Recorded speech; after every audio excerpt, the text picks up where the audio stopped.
दोस्तों, आपने गौर किया होगा कि बाजार में मिलने वाली ज्यादातर चीजों पर मेड इन चाइना लिखा होता है, जिसका मतलब यह है कि वो चीज चीन के अंदर बनाई गई है और वहां से इंपोर्ट करके हमारे देश में बेची जा रही है। और सिर्फ हमारे देश में ही नहीं, बल्कि पूरी दुनिया में ही चीन के ये सामान इसी तरह से बेचे जाते हैं। बच्चों के छोटे छोटे खिलौनों से लेकर बड़ी बड़ी मशीनों के कंपोनेंट्स तक सब कुछ चीन के अंदर ही बनाया जाता है और बेहद सस्ता होने के नाते पूरी दुनिया चीन के इन सामान को खरीदती भी है। और यही कारण है कि चीन आज पूरी दुनिया के लिए एक मैन्युफैक्चरिंग फैक्ट्री बन चुका है। अब ऐसे में लोगों के मन में ये सवाल आते हैं कि आखिर चीन इस मुकाम पर पहुंचने में कामयाब कैसे हुआ और क्या आने वाले समय में कोई और देश चीन की यह जगह ले पाएगा। अब अगर आप भी इन सवालों के जवाब को जानना चाहते हैं तो इस वीडियो को अंत तक जरूर देखिएगा, क्योंकि इस वीडियो में हम आपको यह भी बताने वाले हैं कि किस तरह से पूरी दुनिया के चीजों की कॉपी बनाकर चीन आज हर जगह पर राज कर रहा है।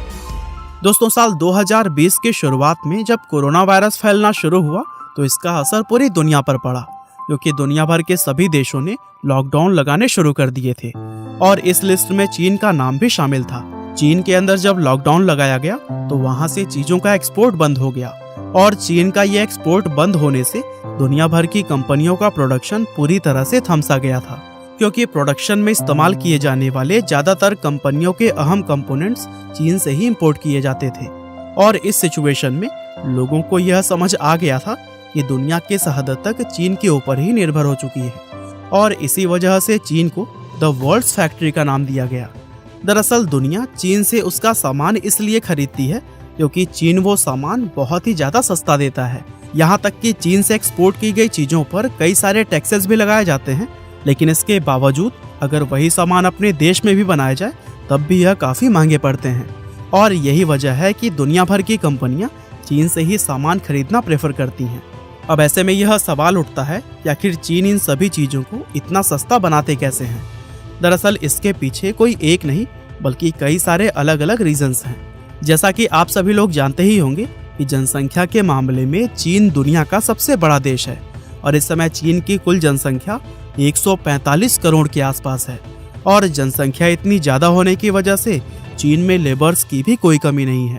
वहाँ पर लेबर्स की संख्या हमेशा ही डिमांड से ऊपर रहती है और यही वजह है कि चीन में लेबर बहुत ही ज्यादा सस्ते मिल जाते हैं और ये चीन में सामान के सस्ते होने का सबसे अहम कारणों में से एक है।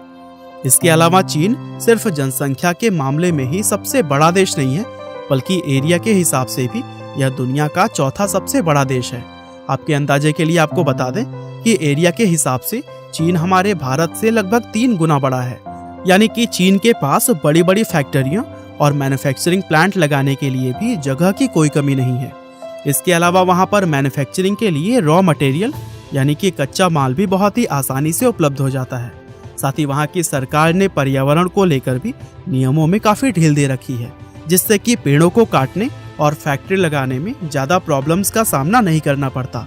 और ये सभी चीजें न सिर्फ चीन को सस्ता माल बनाने में मदद करती हैं, बल्कि उसको दुनिया का मैन्युफैक्चरिंग हब भी बनाती है।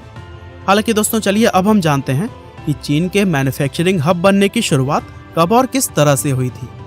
वैसे अगर देखा जाए तो 1960 से पहले तक चीन की हालत बहुत ही ज्यादा खस्ता हुआ करती थी और वहाँ के ज्यादातर लोग जैसे तैसे अपना जीवन गुजार रहे थे।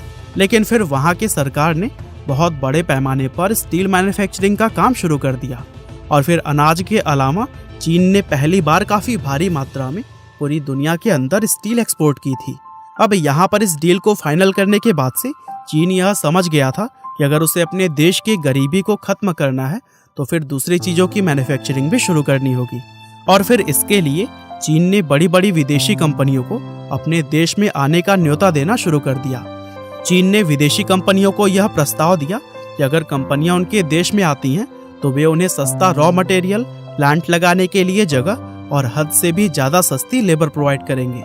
अब एक आंकड़े के अनुसार अगर देखा जाए तो 1980 में चीन के एक वर्कर का सालाना वेतन एक अमेरिकी वर्कर से 40 से 50 गुना तक कम हुआ करता था। इसके अलावा चीन की सरकार ने विदेशी कंपनियों के लिए टैक्स के नियमों में भी काफी छूट दे रखी थी। अब सस्ता रॉ मटेरियल, सस्ती लेबर और लगभग ना के बराबर टैक्स जैसे ऑफर को कोई कंपनी भला कैसे छोड़ सकती थी। कंपनियों के लिए ये मोटा मुनाफा कमाने का बहुत बढ़िया अवसर था। यानी कि कंपनियों को सिर्फ इतना करना था कि उन्हें चीन में जाकर अपना सेटअप तैयार करके चीन की लेबर को अपनी टेक्नोलॉजी और काम करने का तरीका सिखाना था, और फिर इसके बाद से तो उनकी बल्ले बल्ले थी। और फिर इसी लालच में ही बहुत सी बड़ी बड़ी विदेशी कंपनियां चीन के अंदर आने लगी। और चूंकि उस समय चीन के लोगों के पास फैक्ट्री में काम करने के अलावा रोजगार के कोई और बहुत ज्यादा अवसर नहीं थे, इसीलिए वे किसी भी वेतन पर काम करने के लिए तैयार रहते थे। अब ज्यादा मुनाफा कमाने के लालच में दुनिया के हर एक कोने से बहुत सारी कंपनियां चीन के अंदर आने लगी थीं, और इस तरह से देखते ही देखते सिर्फ कुछ ही सालों में चीन पूरी दुनिया का मैन्युफैक्चरिंग हब बन गया था। हालांकि यहाँ पर चीन ने यह चालाकी दिखाई कि विदेशी कंपनियों की टेक्नोलॉजी और काम करने के तरीकों को सीखकर वह उन्हीं के प्रोडक्ट्स की डुप्लीकेट कॉपी बनाने लगा। यानी कि जो भी कंपनियां चीन में अपने प्रोडक्ट की मैन्युफैक्चरिंग के लिए आती थी, उसी प्रोडक्ट के टेक्नोलॉजी और तरीकों को चुराकर चीन उस सामान की कॉपी बनाना शुरू कर देता था, और फिर वह इन सस्ते और डुप्लीकेट प्रोडक्ट्स को दुनिया के गरीब देशों में एक्सपोर्ट करके ढेर सारा पैसा कमाता गया। और दोस्तों, चीन में डुप्लीकेट सामान बनाने का धंधा आज भी काफी जोरों शोरों से चल रहा है। और दोस्तों, इसके ऊपर भी मैंने पहले ही वीडियो बना रखा है, अगर आप उस वीडियो को देखना चाहते हैं तो लिंक डिस्क्रिप्शन में मिल जाएगा। अब दोस्तों, यह सवाल उठता है कि क्या आगे भी चीन इसी तरह से दुनिया का मैन्युफैक्चरिंग हब बना रहेगा, या फिर आने वाले समय में उसकी जगह कोई दूसरा देश ले लेगा। तो दोस्तों, इस साल जब चीन में कोरोना महामारी फैलने की वजह से बड़ी बड़ी कंपनियों का प्रोडक्शन पूरी तरह से बंद हो गया था, तब उन्हें एहसास हुआ कि वे चीन पर किस हद तक डिपेंडेंट हो चुके हैं, और इसने सभी कंपनियों को अलर्ट कर दिया था कि किसी भी एक देश पर इतना डिपेंडेंट होना बिल्कुल भी ठीक नहीं है।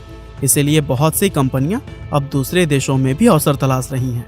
इसके अलावा चीन के अंदर अब मजदूरी भी पहले की तरह सस्ती नहीं रही है, क्योंकि चीन के नई जनरेशन के पढ़े लिखे लोग अब मजदूरी वाले काम करना पसंद नहीं कर रहे, जिसकी वजह से चीन में लेबर्स की संख्या लगातार कम हो रही है, और संख्या कम होने की वजह से मजदूरी का रेट काफी ज्यादा बढ़ चुका है। और इन वजहों से भी अब कंपनियां चीन को छोड़कर दूसरे देशों जैसे कि वियतनाम, मलेशिया, थाईलैंड और भारत की तरफ अपना रुख कर रही हैं। हालांकि अगर भारत को दुनिया का मैन्युफैक्चरिंग हब बनना है तो सबसे पहले तो हमारी सरकार को कुछ ऐसे फॉरेन पॉलिसीज लेकर आने होंगे जो कि विदेशी कंपनियों को भारत में आने पर मजबूर कर दे।